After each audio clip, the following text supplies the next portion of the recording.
আজকের ভিডিওতে আলোচনা করব WBTA মাধ্যমিক টেস্ট পেপার 2026 পেজ নম্বর হচ্ছে 118। এই 118 থেকে হচ্ছে 6 দাগের এখানে হচ্ছে 2 নম্বরটি নিয়ে আলোচনা করব, যেখানে রয়েছে যদি একটি অখণ্ড ধনাত্মক সংখ্যার 5 গুণ, অর্থাৎ একটি অখণ্ড সংখ্যা ধরতে হবে সেটি 5 গুণ, তার বর্গের দ্বিগুণ অপেক্ষা 3 কম, তবে সংখ্যাটি কত? এখানে আমি লিখে দিচ্ছি। এখানে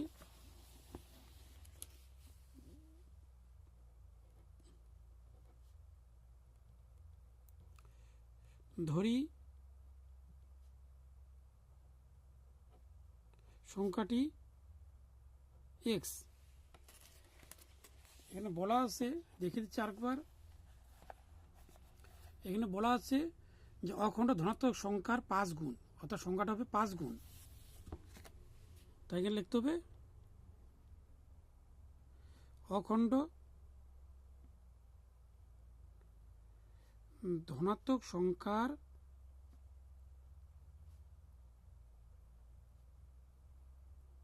5 গুণ, অর্থাৎ 5, এখানে হবে এক্স। তারপরে বলা আছে এখানে আবার তার বর্গের দ্বিগুণ অপেক্ষা 3 কম, অর্থাৎ সংখ্যাটিকে বর্গ, একবার বলেছি এখানে সংখ্যাটি হচ্ছে বর্গের দ্বিগুণ অপেক্ষা কম হবে। সংখ্যাটিকে বর্গ করতে হবে, তাকে 2 দিয়ে গুণ করতে হবে, আর কম মানে মাইনাস হবে এখানে, অর্থাৎ এখানে হবে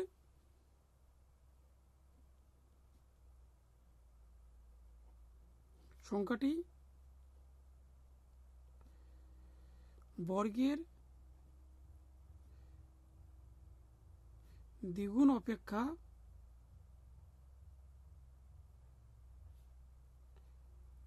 3 কম হয়,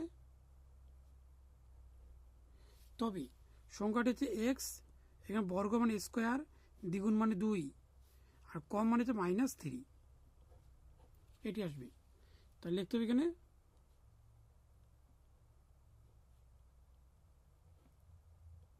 প্রশ্ন অনুসারে 2x² - 3 ইকুয়াল, এখানে সংখ্যাটি হচ্ছে 5 গুণ, অর্থাৎ 5 হবে, 5x। এবার সংখ্যাটি বাঁ দিকে আনতে হবে। 2x² বাঁ দিকে গেলে -5x - 3 ইকুয়াল 0।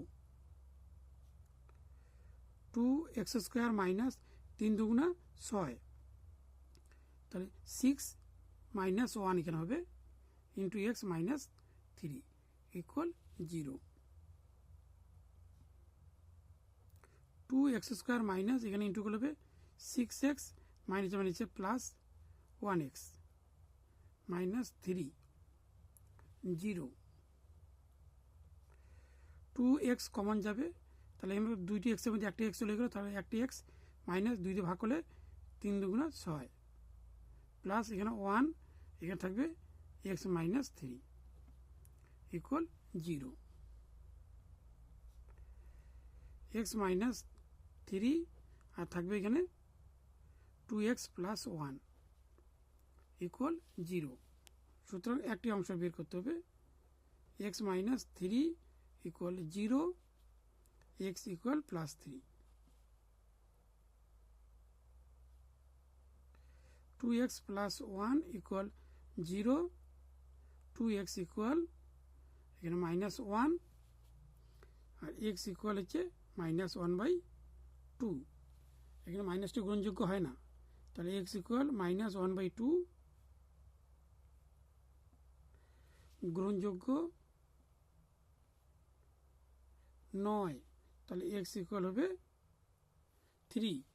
তাহলে সুতরাং হচ্ছে নির্ণয় সংখ্যাটি হবে 3।